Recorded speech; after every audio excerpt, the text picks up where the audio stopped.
Good morning and welcome to Morning Scoop for Sunday, March 27th. This is your daily Buckeye fix. I'm Tom Orr.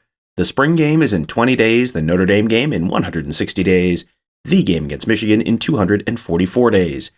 Week 2 of the spring football season is now in the books. The Buckeyes held practice number 5 of the spring on Saturday and are now a third of the way to the spring game, which is just under 3 weeks away. Today you're going to be hearing directly from the head coach of the Buckeyes, Ryan Day.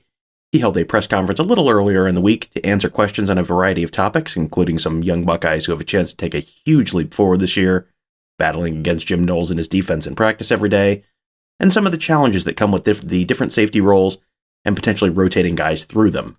But Day also talked about a different challenge, the challenge of being on social media these days as a college athlete. Sadly, you probably already know what I mean there. Anytime a guy gives up a big play or a team loses a game, there are always some very brave keyboard warriors out there waiting to tell them how they are really, truly terrible. Now, what is that like for guys to have to deal with? You'll hear a Day's answer on that, and as always, these clips are courtesy of the Ohio State University Athletics Department. Yeah, I mean, anything in terms of a death threat or like that comes on our plate, certainly we would handle very seriously. But we do, see a lot of the exposure that our players get. Everybody, I get, and that's unfortunately part of this job, but it doesn't make it easy. And it's one thing for somebody in their 40s to be able to compartmentalize things like that, but it's a lot harder for the younger generation who's really found their identity through social media and through their phones to go on there and see some of those things. It's one thing to tell them, hey, it's only 10 people. I say it all the time, when you look at a stadium of 107,000 people, if you have 10 bad comments, there's like a little tiny section in that stadium right there. Everybody else is great, but all you see is those 10 people and those comments, and they just kind of stick with you. So it's something we do talk about and try to figure out ways to help these guys with that. We call it the man in the arena. We have it, I think it's behind one of these here. Yeah, that's it right here.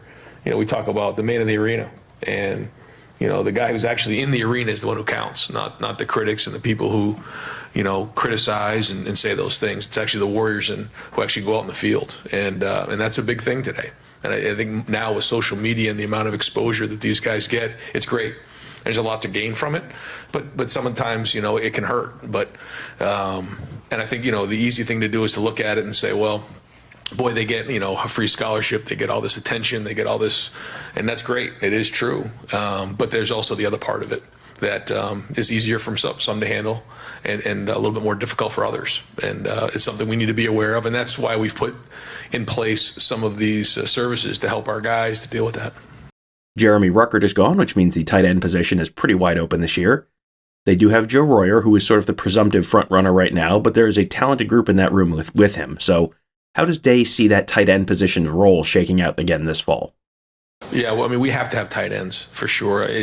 When you don't put a tight end in the game, it really limits what you can do running the football. So we have to have the physicality up front to be able to do that. We certainly want to have at least one tight end in the game and possibly two. And then Mitch, kind of gives us that kind of fullback H type, and we like that. We like to have the ability to do that.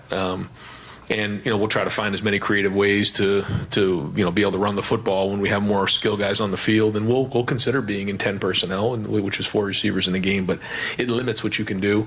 The more receivers that we can put out there and play in the game, we will do. But we'd like to have at least a tight end or two in the game. Day is known around the college football world as something of an offensive genius. Putting up one of, if not the best offensive performances each season will do that for your reputation, yes.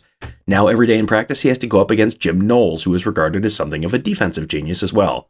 So has that turned practice into a daily competition between those guys? I think the thing that I've noticed so far with Jim is that it's not a competition every day of who can win the drill. It's about teaching, because he has his eyes on that first game in September. And there's going to be a time where we want to go against each other and move the ball and try to be competitive. But I think that's the veteran coach in him, and he understands the big picture. And there's a method to the way he's installing and the way he's teaching. And we had a practice before we left where he ran the same defense the entire practice. It's just unbelievable teaching to me. It's not about trying to win the drill. It's, okay, how can we get better at this defense and learn it at a deep level, at a high level. I thought that was really impressive. So it's only practice 3, long way to go. Still not, I don't even know what percentage you would say the defense is in, so we'll see. But I really am impressed with the way that the guys have been playing with their energy. Their attention to detail so far has been good. Anytime you can challenge, each other on both sides of the ball, it's excellent because you get to see where the issues are before you get on the field. And I think that he's going to do that. He's got a lot of different ways, and then there becomes the gamesmanship within the game of trying to get the right call on against the right defense and vice versa. So he's very, very good at that, and that makes us better because it's challenging every day on both sides of the ball. One of the expected strengths on this year's team is the defensive line. There are still some questions about exactly how they'll deploy those guys in Knowles' system, but one thing that isn't really up for debate is just how talented that room is. Zach and Teron, Tyler Friday, Jerron Cage. I mean, these are some guys who've been around the program for a few years now. And so this is very important for them to play veteran for us. But it gives us that veteran presence. They've played a lot of football. Those guys played in the national championship game. So it's exciting to have some guys over there that, you've been in the program for a couple of years. And then, we have some of that freshman now sophomore group, and they're going to be right there. So it should be the strength of our defense is up front. One of the positions on the field with a lot less certainty right now is the safety spot. That wasn't exactly a strong point last fall, and Lathan Ransom is out this spring. Josh Proctor is still kind of limited, but you've probably seen the recruiting rankings, so there are plenty of talented guys back there as well. Is there any concern about how many guys they're going to have to juggle back there as they figure out a plan for the season? Well, the good news is, when you look at it, there's 3 safeties out there a lot of times. So there's another guy on the field doing that, where a few years ago there was 3 linebackers in the game and 2 safeties. So there's one more position in that personnel grouping that guys can get on the field. And so they're just competing. And, I think Jim and Perry and Tim, they're still trying to figure out how guys fit exactly, because each one of those 3 safeties, they have a different skill set and are asked to do different jobs. And like you said, we still have a few guys who are out with Lathan and Josh and Jansen Dunn. Those guys aren't practicing this spring. So yeah, I mean, the depth looks a little bit different, but those guys who have been out there have a lot of reps under their belt. When you look at certainly Tanner comes in with a bunch of reps, but Cam played a bunch last year. Bryson Shaw played a bunch last year. Ronnie Court got some work down the stretch, and so.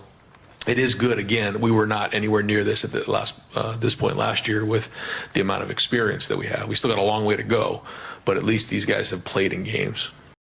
This season's going to be a little different for Jim Knowles, and no disrespect to the guys he had previously at Duke and Oklahoma State, but it probably shouldn't be too controversial to say that the talent that he has on the Ohio State roster will provide greater depth than he's ever had to work with before. So, can figuring out those rotations actually create issues if you haven't had to deal with it before?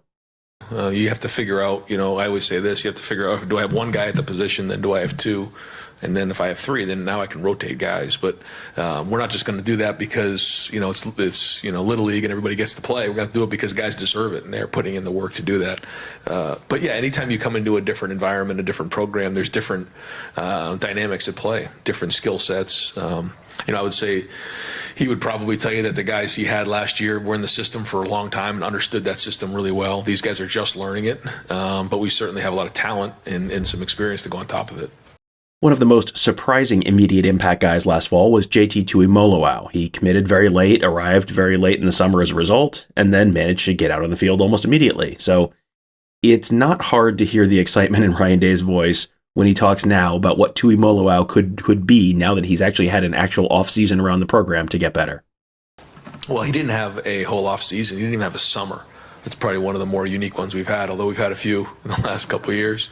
But he got here a week before training camp, and that was one of the concerns we shared with his family, was that if you show up at the end of July, you're not going to have a lot of time to prepare to get on the field. All you're going to have is August, and that's really hard. To his credit, he got on the field and played despite not having that lead-up time, which I don't think I've ever seen that before.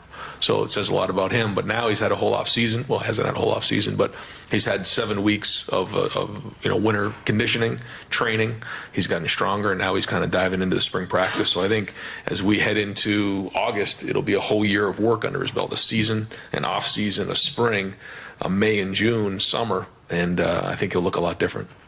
Our experience is that, just to show up at this level of college football out of high school and just play is very difficult. I mean, I could only count on my hand, a few guys who've ever done that. I've never seen anybody show up at the end of July and even play like he did. So exciting to see where that goes with a whole year under his belt.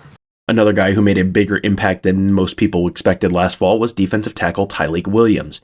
He's someone who made some very splashy plays at times, and then you wouldn't see him for long stretches. Day went into some of the things that Williams needed to work on to be on the field more this year, and how things are going for him so far this year. I think the difference now is he's in much better shape than he was. That's usually happens with those defensive tackles. His body's very different. He can go for an extended period of time. I think when he first got here, he'd flash for like one or two plays, and you always saw his athleticism, like tremendously athletic. One of the better athletes we have on our team, believe it or not. Just like from 0 to 10 yards, he has like one of our better times, which we have some really good athletes. He's very, very athletic, but it's the ability to sustain. And that's the thing that he's gotten much better at. And then, I think the challenge that probably Coach Johnson has for him is just his ability to sustain, but then also, in the run game being strong and stout on play after play after play, because that's really at defensive tackle what it is. You have to be able to get in there and play for an extended period of time. Just to flash one or two plays doesn't quite get it done at this level, but that's maturity, and that's where he's going. But he flashed again today at practice. Yeah. Finally, let's talk about Marvin Harrison Jr. He was someone who you just kind of constantly heard good things about last spring and summer, and who came on very strong at the end of the season. You may remember him scoring 3 touchdowns in the Rose Bowl. Having the genes and instruction that comes with having an NFL Hall of Fame wide receiver for a dad probably helped some, but that can also create a lot of pressure around a kid too. So Day talks a little bit about that here, as well as what he's seen from Harrison this spring. Marv's his own person, but he certainly had a great example of obviously a Hall of Fame dad and what he did. But that's not easy to do, is to follow in someone's footsteps who's a Hall of Famer like that. I think it's easy for us just to look at it and say, well, his dad played in the NFL and then became a Hall of Famer. And there's a lot that comes with that, a lot of expectations, especially when you share the same name as your dad. And I think Marvin has done a great job of, kind of blazing his own way. But, I think the expectations have always been there for him, and not easy. But his work ethic, his approach, his attitude, who he is as a person, his parents raised a really great young man. And, he's kind of going to do his own thing, but he's, blessed with a tremendous amount of talent. But really skill and discipline is off the chart, too. And that's hard to find because, some guys are just blessed with great talent, but they have a harder time finding that skill and that discipline. He has it both. He's created great skill and he's created great discipline. So he's had a really good offseason, and I'm proud of him. The Buckeyes will be back out on the practice field on Tuesday for spring practice number 6. We'll hear from Ryan Day and Jim Knowles and Kevin Wilson on that day, so we should have plenty more great content for you coming up later on this week. But that'll do it for today. Thank you guys all for joining us. Have a great day. We'll talk to you tomorrow.